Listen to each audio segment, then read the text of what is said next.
एक लाइव चल रहा था और फिर सब कुछ बदल गया। एक मुस्कुराता क्रिएटर जो दुनिया को सिर्फ वीडियोस में हंसाता था, उस रात उसमें मौत को बहुत करीब से देखा।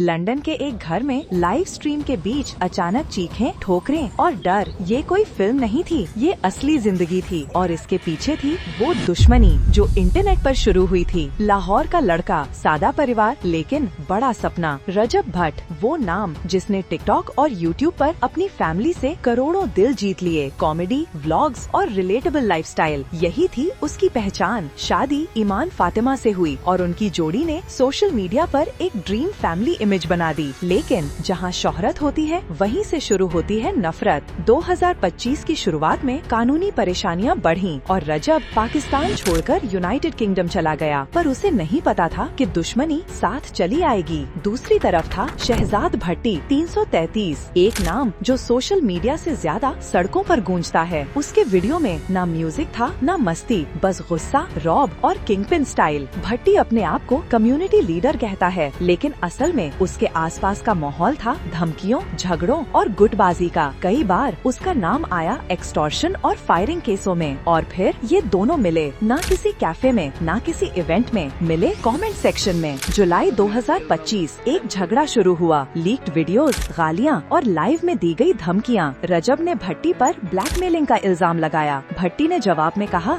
देख लूंगा, और बस डिजिटल जंग बारूद पकड़ लिया। 17 जुलाई को लाहौर के चंग इलाके में रजब के घर पर गोलियां चलीं, दीवारें छलनी हो गईं, परिवार अंदर था। 2 शूटर पकड़े गए और पुलिस ने कहा इन्हें भेजा था शहजाद भट्टी ने। रजब बच गया, लेकिन डर के साये में रहने लगा। फिर आया अक्टूबर, 23 अक्टूबर, लंदन, रात का वक्त। रजब लाइव पर था, हंसी मजाक चल रहा था। तभी दरवाजा खुला और अंदर घुस आए कुछ लोग। थप्पड़, लाते और कैमरा सब रिकॉर्ड कर रहा था। रजब गिरा, उठा, चिल्लाया, क्यों आया है तू? लाइव कट हो गया और कुछ घंटे बाद वो वीडियो वायरल। अगले दिन उसने नया व्लॉग डाला, किसने हमला किया और क्यों। उसकी आंखों में डर था और आवाज में वही सवाल जो हर क्रिएटर के दिल में है, क्या अब बोलना भी खतरा है? सोशल मीडिया को लोगों को जोड़ने के लिए बनाया गया था, लेकिन आज वही स्क्रीन नफरत फैला रही है। एक डिस ट्रैक मिलियन व्यूज ले आता है, एक धमकी वायरल हो जाती है और एल्गोरिदम ताली बजाता है। भट्टी का 333 क्रू रील से भर्ती करता है, डीएम में हिट प्लान होते हैं। रजब का केस कोई अकेला नहीं, दुनिया भर में अमेरिकन रैपर्स, इंडियन यूट्यूबर्स सब इसी जाल में फंसे हैं। ये सिर्फ कंटेंट नहीं, ये है डिजिटल वॉरफेयर, जहां लाइक्स का मतलब अब सुरक्षा नहीं, जोखिम है। रजब जिंदा है लेकिन टूटा हुआ, और हम सब अब भी स्क्रॉल कर रहे हैं। एक दौर था जब लाइक मतलब प्यार होता था, अब वो किसी की जान भी ले सकता है। ये सिर्फ रजब की कहानी नहीं, ये हर उस क्रिएटर की कहानी है जो स्क्रीन के पीछे मुस्कुराता है और अंदर से डरता है। सोचो कितनी नफरत और कितने व्यूज की कीमत बराबर है। Stay kind, stay aware. This is NK news.